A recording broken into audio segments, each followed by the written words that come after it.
I remember the scent before I remember the place. Jasmine, sandalwood, rose oil, and something more elusive, like warmth captured in silk. The air itself was perfumed, as if every breath I took was part of a slow seduction. That was the nature of the palace I had been brought to, not a place of stone and walls, but of veils and murmurs, of glances that meant far more than words ever could. I was still young when I first entered its gates. The moon had risen high over the desert city, casting silver shadows on the sand that whisper of secrets carried by the wind. My carriage rattled to a stop before an ornate gate, tall and carved with scenes of dancers, doves, and lovers entangled in eternal embrace. I had not known then that this gate would become the threshold of a new life, a life draped in silk, lived in candlelight, and kissed by the breath of longing. The guards, robed in black and gold, opened the carriage door for me. They did not speak, but their eyes lingered, not with threat, but with reverence, as though I were being delivered not as a servant nor guest, but as something else, something meant to be unwrapped slowly. A woman greeted me at the entrance. Her voice was smooth as poured honey, her hair braided with ribbons the color of sunset wine. "Welcome," she said. "You are expected." "Expected?" I asked, uncertain. She only smiled and extended a hand. "This is the house of perfumed shadows. You will come to understand in time." She led me through a winding garden where lilies bloomed at night and tiny lanterns flickered like stars fallen from the sky. The path curved like the inside of a lover's arm, drawing me deeper until the great doors opened before us. The palace interior was lit not with torches or chandeliers, but with bowls of glowing oils, blue and gold flames dancing across the marble floors. Curtains of velvet and gauze floated from the ceiling, separating rooms and alcoves where laughter and music drifted.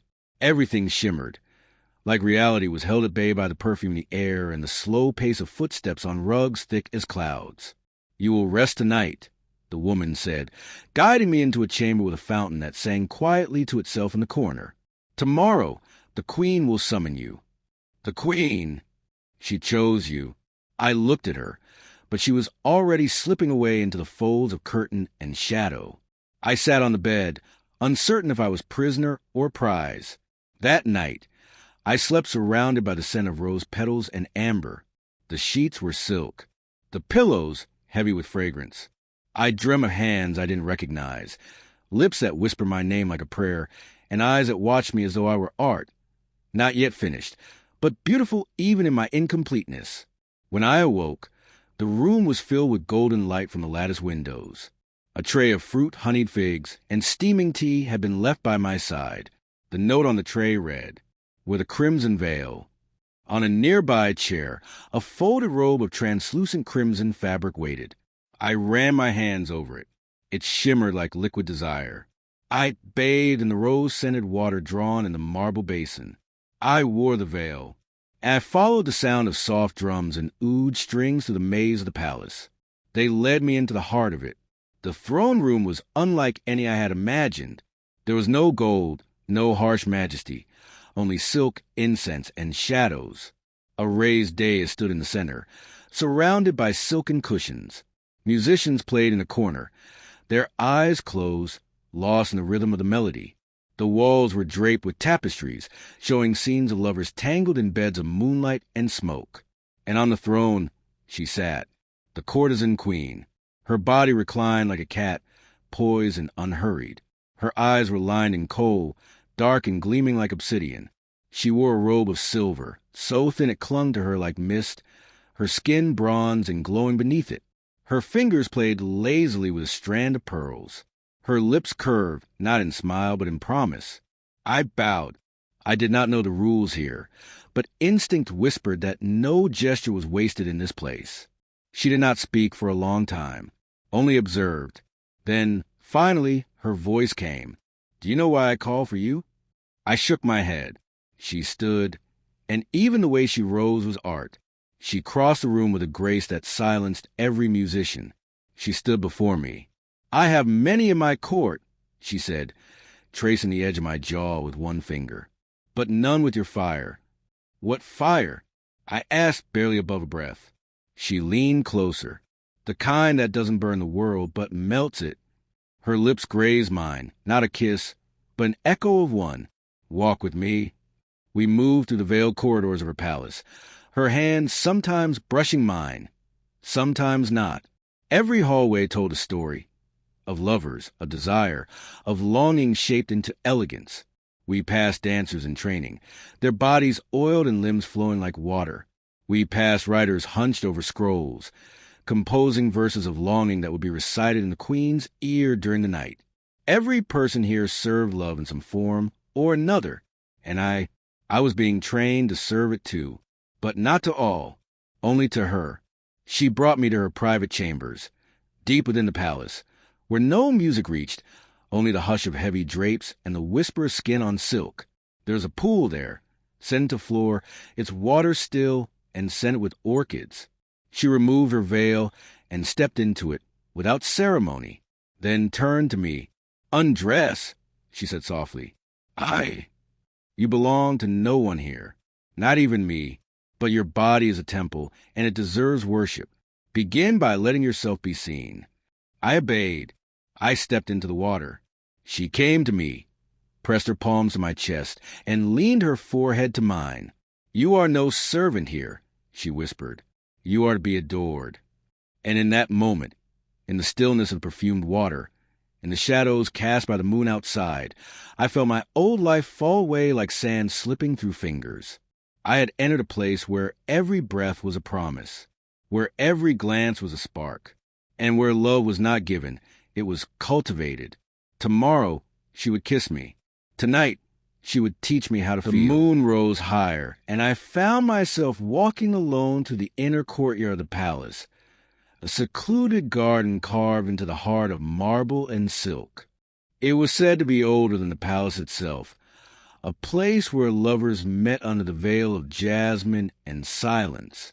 Tonight, the garden was drenched in moonlight and secrets. The silk of my robe kissed my ankles as I moved, the scent of night-blooming flowers curling into the warm air. Every courtesan in the palace had her signature scent, her silent language of perfume. Mine was cardamom and sandalwood, warm, intoxicating, like the memory of skin against silk. Even now, as I wandered past stone fountains and overgrown arches, the perfume clung to me like a second soul. I wasn't alone. He was there. I felt him before I saw him, the weight of his gaze from behind the carved marble screen. He did not speak, not yet, but I could sense the tension in the stillness, the anticipation of a touch not yet granted. I pretended not to notice, letting my fingertips trail over the petals of a rose swollen with dew. "You follow quietly," I murmured, like a man who carries sins on his tongue. He emerged from the shadows, and the moon painted him in silver and shadow. His robes were darker tonight, trimmed in gold, but parted loosely at the chest. The pulse at his throat beat steadily, betraying something he tried to hide. Desire, perhaps, or restraint. "I follow," he said, stepping close, "because I am not done being haunted." I turned slowly, letting him take away my robe shifted with the wind, the glimpse of thigh, the fall of my hair down my bare shoulder. "And what is it that haunts you, my lord?" "You." The word landed between us like a secret too dangerous to speak aloud. I didn't step back. Instead, I closed the distance, brushing past him so that the tips of my fingers grazed his hand. Barely. And then I continued walking deeper into the garden. If he wanted me, he would follow. He did. Under the vines of wisteria and between the stone lanterns, there was a small marble bench. I sat there, ankles crossed, hair loose, robe slightly parted at the chest, not indecent, but enough, always just enough. "You know," I said softly, "no man has ever truly owned me, not even kings." "I don't wish to own you," he said, voice quieter now, "only to remember you." A wind passed between us, lifting the edge of his robe and mine, catching the scent of jasmine and sandalwood and something darker. I looked up at him, and this time I didn't smile. I let him see the softness of my eyes, the truth beneath the seduction. I was more than a beautiful mask. I had depth, longing, secrets even I feared to name. Then remember this, I whispered, standing slowly, placing my palm flat against his chest. I could feel his heartbeat. He closed his eyes, and I kissed him, softly like a promise, slowly like a secret. My lips tasted of honey and wine and as of need and restraint. We kissed not as strangers, but as if we had known each other in another life, another world, where names didn't matter and only desire spoke. When we parted, I leaned my head against his chest and let the night cradle us both. There were no words left to say, only breath, only skin, only the garden, with its thousand unspoken whispers. The day passed slowly, gilded in golden slowness, as though the very sun lingered on the edge of the palace sky to prolong the courtesan queen's dreams. I rose from silken sheets not with haste, but with the languid grace of someone who knew that beauty was her armor and time her servant. A slave girl brushed my hair with ivory combs, her eyes lowered in reverence, and the strands fell in glossy waves like ink over a scroll. The velvet chamber, my private sanctuary, smelled of rose water and old parchment. Here, secrets whispered louder than footsteps. Here, letters were written that were never meant to be read aloud. In the hush of the mid-morning heat, I opened a small lacquered box hidden beneath a pile of perfumed scarves. Inside was the letter he had left last night. Folded neatly, the edges slightly curled with nervous handling. I held it against my lips for a breath before opening it. There's a window above the garden. If you ever wish to escape, it is unlocked. No name, just the brushstrokes of longing, written in a fine masculine hand. I traced the ink with my fingertip. My heart beat not with panic, but a dangerous rhythm, the rhythm of a woman who knew her power, yet wished to feel powerless in the arms of someone she could never truly possess. That evening, I dressed differently, not in crimson or gold, but in violet, the color of twilight and temptation. My robe clung to my waist like the hands of a lover, and spilled around my feet like smoke. I wore no jewelry, only perfume made from crushed petals and whispers.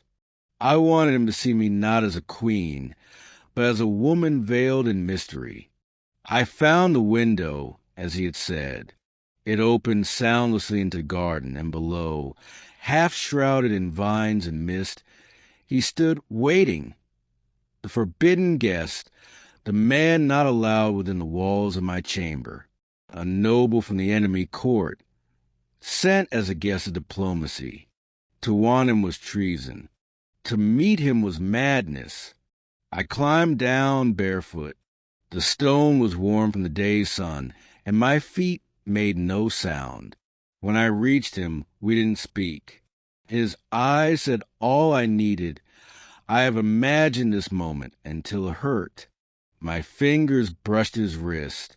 He inhaled sharply, like I had burned him.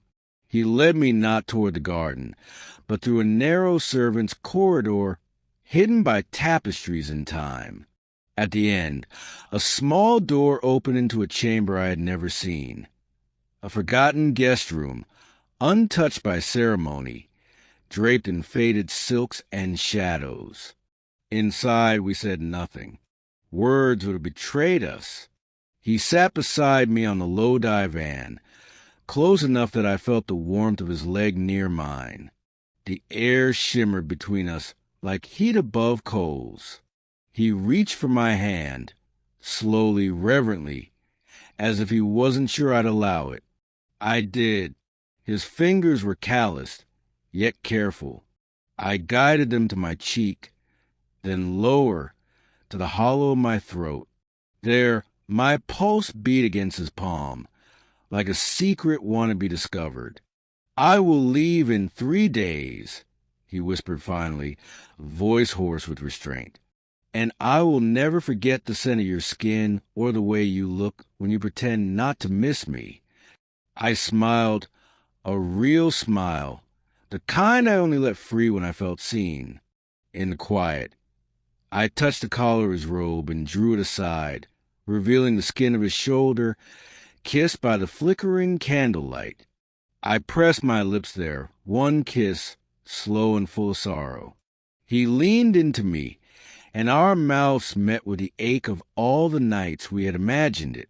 His kiss tasted like wine, longing, and the ink of every unspoken letter I had ever written. Time didn't pass in that room.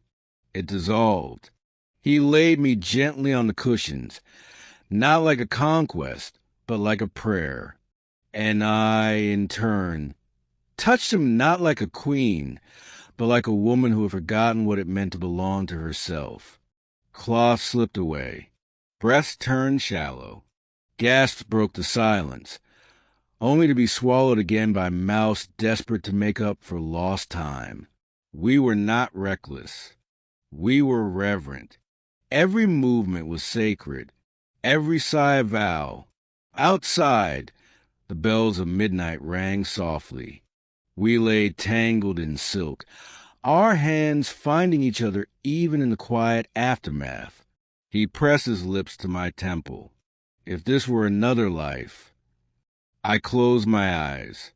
Then you'd be my king. The days in the palace began to slow, time curling softly around the folds of silk and the trails of jasmine smoke. Servants floated silently through halls perfumed with rose water, while musicians played gentle melodies in shadowed alcoves, songs that spoke not with words, but sighs. The moon had waxed fuller with each passing night, and with it grew the ache in my chest, a secret wanting that pulsed every time I heard his footsteps behind me. He had begun to linger longer, no longer a stranger, but not yet a possession of this place. He was something in between, forbidden, perhaps even dangerous, but mine. We spoke little by day, but our eyes had become fluent in the language of restrained desire. When we passed beneath the amber lanterns strung across the garden corridors, his gaze would pause on me just long enough to light a fire in my veins. That evening, a hush fell across the court. A storm threatened on the horizon, and all gathered inside the grand mosaic hall, an opulent expanse of cool marble, painted ceilings, and towering doors carved with fig trees and gold-leaf nightingales. I was seated on the dais, barefoot and veiled, the way tradition dictated. Yet beneath my silk layers, I felt every beat of my heart throb like a secret. My courtiers lounged across velvet cushions, sipping rose liquor and laughing into the heavy air. And then he entered. He did not dress like the others. His robe was darker, his tunic foreign cut, trimmed in strange script and unfamiliar gold work. He moved like water, deliberate, quiet, sure. And when his eyes lifted to mine across the hall, it was as if the rest of the world fell away. I rose without ceremony. Gasps and whispers rippled behind me, but I paid them no mind. My steps were silent as I crossed the floor, stopping before him like a question waiting to be answered. We left a murmuring crowd behind us, slipping away into the garden where jasmine hung heavy from stone trellises and the sky pulsed with the glow of a thunderstorm waiting to break. The air tasted of earth and promise. He took my hand. No words, no hesitation. And we walked. We passed reflecting pools, the koi stirring sluggishly beneath the surface. We passed my late father's shrine, where incense curled into the sky. And finally, we came to the night pavilion, my most secret sanctuary. Draped in silver silks and fragrant with burning amber, it stood like a dream above the garden pond. Inside, the air was warm and still, save for the soft rhythm of the rain beginning to fall beyond its open walls. He removed his cloak and laid it over a divan. I poured the pomegranate wine myself, the red liquid like velvet in the moonlight. "Why do you come to me?" I asked, my voice a murmur as I handed him the cup. "You know the rules of this court." He took the wine and met my eyes. "Because you look like you remember what it feels like to want." I turned away. That was when he moved to me, not forceful, not bold, but close. "I see it in your hands," he whispered, lifting my palm to his lips. They were not made only for blessing kings and touching scrolls. They were made for something tender, something human. His kiss on my wrist burned deeper than flame. "You speak of danger," I breathed, "yet you're the one who might burn for this." "I already have," he replied. "Since the first night, I saw you light your own incense when no one was watching. You are not a queen made of marble. You are blood and breath and starlight." And in that moment, I unraveled. I leaned into him, pressing my cheek to the place where his heart beat beneath the folds of his robe. His arms enveloped me, and the storm outside finally broke, rain hammering against the pavilion's silk canopy, as if echoing the rhythm of the thunder now pulsing through our bodies. He lifted my veil slowly, reverently, as if unveiling a sacred painting. My lips trembled, not from fear, but from the magnitude of being seen. Not as a queen, not as a symbol, but as a woman. His kiss was not rushed. It was a kind of kiss that felt like a vow. We did not speak again that night. Words would have broken the magic. Instead, we lay beside each other on the low bed of gold-threaded cushions, fingertips exploring what royalty had never permitted: freedom. In the shadows, we traced stories across each other's skin, lips finding silence more sacred than language. Later, as the storm softened and the sky began to clear, I looked over at him lying beside me, his chest bare, the curve of his shoulder lit in silver from the rising moon. "I will protect you," he whispered, brushing his thumb along my cheek. "No," I answered, "we will protect each other." And so, beneath the jasmine moon, we made our pact. No papers, no seal, just two souls tethered by touch and the soft language of night. The courtesan had fallen, but not in disgrace. She had fallen into something far more dangerous: love. The scent of sandalwood lingered like a memory, slow to fade, deep in the drapes of my chamber. Outside, the wind had stilled, as though even the desert paused to listen to what passed between us now. That night, the palace felt closer to a dream than a dwelling of stone. The walls glowed with lanterns, and courtyards shimmered with shadows cast by dancing flames. I had invited him not through a word, but through the slow closing of my eyes as we parted earlier, a silent promise that I would wait. I sat before the mirror as Fatima, my oldest handmaiden, brushed my hair in long, reverent strokes. She knew not to ask why my breath was shorter tonight, or why my pulse danced under the silk at my throat. My robe was sheer and translucent, stitched with thread of gold, and the neckline fell lower than modesty dared, chosen not for comfort, but for confession. I watched my own reflection in the copper glass as Fatima pinned an ivory rose into the mass of black waves. I was not just a queen now, I realized. I was a woman beneath the titles, a woman who ached, who burned, who reached in silence of the fingers that had once touched her cheek with trembling restraint. The prince would come again tonight. When he entered, He wore the mask I had gifted him, red velvet with golden embroidery, a mask of fire. His eyes gleamed through it, and I knew that behind it, his lips were parted, his breath quick. I wore a veil that barely concealed my own face, a thin, shimmering gauze that caught the candlelight and set alight like stardust. No words passed between us at first, only footsteps, the hush of cloth against tile. He reached for my hand, and I placed it into his as though it had never belonged elsewhere. He pulled me toward the inner sanctum of my quarters, past the screens, past the perfumed silks, to where the floor was strewn with pillows and petals, and the moon fell in wide strips through the carved wooden lattice above. We sat together, legs folded, and the world melted away. He spoke first, finally, his voice husky from want and restraint. "You're a riddle I cannot solve, and I've ceased trying. And what will you do instead?" I asked, eyes half-lit as I leaned toward him. "Feel, burn, hope that your flame consumes me," he whispered. Our lips met softly, like rain brushing dry earth. Then again, slower, longer, until there was no question left between us. His hands cradled my face, then traced a line of my throat, stopping at the rise of my collarbone, lingering. I gasped not at the touch, but at the honesty of it. I had been kissed before many times, but never like this. Never by someone who trembled in reverence. He whispered in my ear, words not meant for kings or courts, but for lovers hidden in silk and shadow. "Tell me to stop and I'll vanish like smoke. But if you say stay, then I will never ask you to leave." I breathed. We did not rush. Every kiss was a conversation. Every gesture, a verse. The palace faded behind the veil of our closeness. The stars became mere beads above us, distant and silent.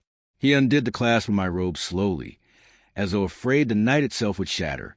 The silk slipped from my shoulders and pulled at my waist, and I watched his eyes darken, not with lust alone, but with something gentler. Wonder, devotion, perhaps even love. I traced the edge of his jaw, then unknotted the sash of his robe, revealing the strength of his chest, the rise and fall of breath that mirrored mine. We explored each other like cartographers of skin and soul, finding lands we had longed for but never named. Later, when we lay in silence, breath slowing and hearts still echoing their rhythm, I rested my head upon his chest and listened to the hum of the universe between heartbeats. He pressed a kiss to my temple. "Does this make us reckless?" "No," I murmured. "It makes us real." And that night, for the first time in a long reign of silken secrets, I fell asleep not as a courtesan queen, but as a woman held, wanted, and known. The next morning, sunlight filtered to the carved lattice of my chamber windows, soft and dappled, painting gold patterns over my bare arms and the prince's chest. He still slept beside me, one arm draped over my waist, the other bent beneath his head, his face softened by dreams. I watched him in silence, wondering how something so forbidden could feel so right, how my heart, so trained to stay silent, had begun to sing again. The scent of last night still lingered in the air, roses, jasmine, musk, and something only he carried.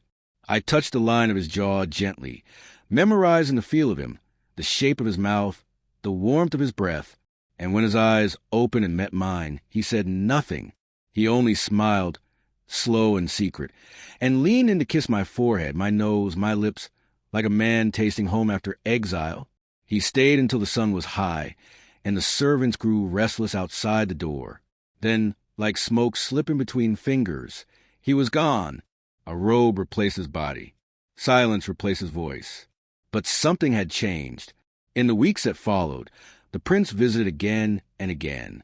Not every night, no, that would be too obvious, but often enough that I began to know his soul by the way he moved, the way his fingers traced poetry into my spine. We spoke in whispers, hidden beneath silken sheets and shadows. He told me of the court, the politics, the king's ailing health. He confided in me his dreams, his fears, and I in turn offered him mine. Still, no one could know. I was the property of the palace, technically a servant to the queen mother's order. To be caught in a tryst with a royal heir could mean banishment or death. Even the ladies of my circle suspected little, though they noticed a change in my face, the softness in my step, the secret smile that never fully faded. One afternoon, when the palace air was thick with incense and sun, I slipped away to the garden of lilies, a place forbidden to courtesans and even most servants. Only the royal family and high priestesses were allowed there. But I had once danced with the Queen Mother beneath its pomegranate trees, and remembered a way in, a narrow corridor, a forgotten side gate behind the musician's wing. I found it unlocked. Inside the garden, everything felt suspended in time. Ivory lilies floated on small stone pools. Olive trees shaded mossy benches. Marble statues of lovers and goddesses leaned into ivy. A breeze stirred the gauze of my veil, and the heat of the day melted on my skin. I removed my shoes and walked barefoot through the cool grass, intoxicated by the stillness. And then I heard him. "My queen of smoke," he said, stepping from behind a fig tree. I gasped, but smiled, knowing already who it was. He was dressed simply, in loose robes of muted gold. His hair was tied back, but wild strands fell over his forehead. In this light, he looked less like a prince and more like a wandering poet. "You should not be here," I whispered, though I stepped toward him anyway. "Neither should you," he replied. "But here we are." We met in the shadow of an old jasmine tree. He touched my face, my waist, and pulled me close until we swayed together like leaves. We kissed in daylight for the first time. It was gentle but hungry, tender but full of a quiet urgency. In the forbidden garden, we became two souls with no titles. No courtesan, no prince, just a woman and a man who had found one another in the maze of smoke and silence. We spent hours there, talking, touching, resting with our heads in each other's laps. He plucked a lily and placed it behind my ear, called me his moonlit ghost. I called him my golden sin. When we parted, it was reluctantly, but I carried the scent of the garden with me back into the palace. I pressed the lily inside a hidden page of my poetry book. I etched every detail of that afternoon into the memory of my skin. That night, I danced with the king and his advisors as they feasted on roasted lamb and honeyed dates. My feet moved in slow, hypnotic circles. My veil flowed like the Nile. But I danced only for one man, the one watching me from the shadows, his eyes burning brighter than any torch in the hall. He could not touch me there, but he didn't need to. His gaze wrapped around my body like silk. Later, when the guests retired and the torches burned low, I returned to my chamber, and there by the window I found a note. It was tied with black ribbon. No name, no seal, just a single line written in his hand. "Meet me at the garden again. Midnight. Come alone." My heart raced like a caged bird, but I knew I would go. Even if the palace crumbled around us, I would go, because love, true, slow-burning, forbidden love, had finally found me, and I had no intention of letting it go. The nights grew warmer, and with them, so did the ache in my heart. It wasn't just desire anymore. It was something slower, more tender, like the slow steep of rose petals in warm wine. Every time he left me, cloaked in shadows and silence, my body cooled before my mind did. The scent of him would linger on my sheets, on my wrists, and in the folds of my memory. I began to fear how much of myself he now carried with him. Pieces he never asked for, but I gave freely. Tonight, the palace stirred with anticipation. It was the eve of the masquerade of fire and silk, a night once reserved for kings and ambassadors. But now it was for us, for him and me, for secrets whispered behind gold-threaded masks, for touches stolen in the chaos of music and perfume. The entire palace transformed into a fantasy. Tapestries dripped with ruby-colored beads, silk banners fluttered from the archways like dancing tongues, and every corner burned with candlelight and orange blossom incense. I stood before the grand mirror in my chamber, my attendants dressing me in layer upon layer of crimson silk embroidered with golden flames. My mask was carved from mother of pearl and rimmed in dark rubies. Behind it, I hoped he would still recognize my eyes. My lips were stained like wine, and tiny bells adorned my ankles. I wanted him to hear me approach before I ever touched him. The moment I stepped into the great hall, a hush fell. Hundreds of masked figures bowed or turned toward me, unsure whether I was real or a vision conjured by their desire. And then I saw him. He leaned against a pillar draped in velvet, his mask black as obsidian, carved with the wings of a raven. His tunic was deep blue, like the sea before a storm. Even masked, I felt his gaze burn to crowd, not with hunger, but something more reverent like devotion. He did not approach immediately. Instead, he let the music begin. A dozen dancers twirled around us in circles of silken firelight, their movements elegant, suggestive, free. I floated to the crowd, but no hand lingered on me. They all feared my status or the curse of the queen's attention. All except him. He moved like smoke behind me, brushing past without touching, warming me like the flame of a nearby candle. My pulse danced to the rhythm of his steps. I let my fingers trail behind me, and finally, his hand caught mine. No words, just movement. He pulled me into the center of the floor as the musicians played a slow, haunting waltz. With every step, we unraveled each other, our hands finding familiar places, our bodies remembering what words had never dared to say. We were clothed and masked, yet I had never felt more bare. The world melted away. The hall, the candles, the prying eyes, they disappeared. I knew only him, the press of his hand on the small of my back, the way his thighs slid beside mine as we turned, the breath he released every time I drew near. When the music faded, the room erupted in applause. But we remained frozen, forehead to forehead, breath to breath. My mask slipped slightly, revealing the curve of my cheekbone, and he leaned in, not to kiss me, but to rest his lips just barely above my pulse. It thudded wildly beneath his mouth. Later, in the privacy of the upper garden, away from curious ears, we unmasked each other completely. "I dreamed of you every night I was away," he murmured as he traced the curve of my collarbone. I laughed softly. "And what did you dream?" "That I would return and find you with someone else. That your heart would not wait." "My heart has nowhere else to go," I whispered. He pulled me into his arms and sank with me into the cushions beneath the garden's olive tree, where stars blinked shyly behind a velvet sky. The sound of water trickled from a nearby fountain. His fingers were careful as they slipped the clasp of my gown, not to possess me, but to reveal me to the night as one uncovers a treasure hidden too long. And I did the same to him. The weight of his chest, the scent of his skin, the low hum of his voice as he whispered things only the dark would dare hear. It was all a lullaby and a flame. I let myself burn in him. Our bodies moved slowly, more worship than urgency, more reverence than passion. It was a kind of intimacy not born from lust, but from longing left unanswered too long. We made love as though we were writing a letter on each other's skin, a letter to be read only in memory.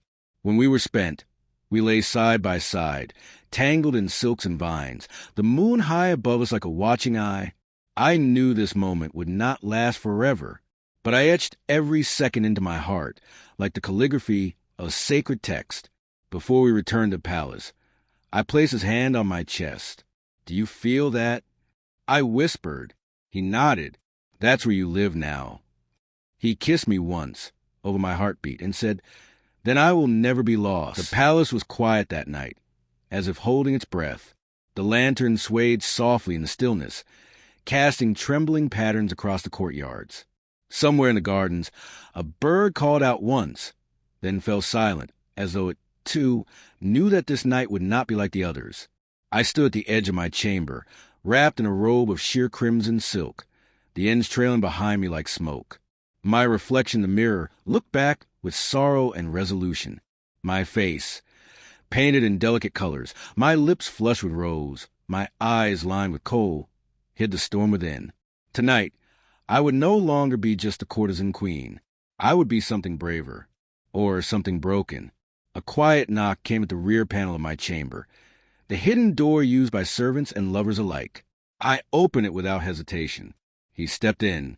His cloak was dark, heavy with travel. His jaw was rough with a day's growth.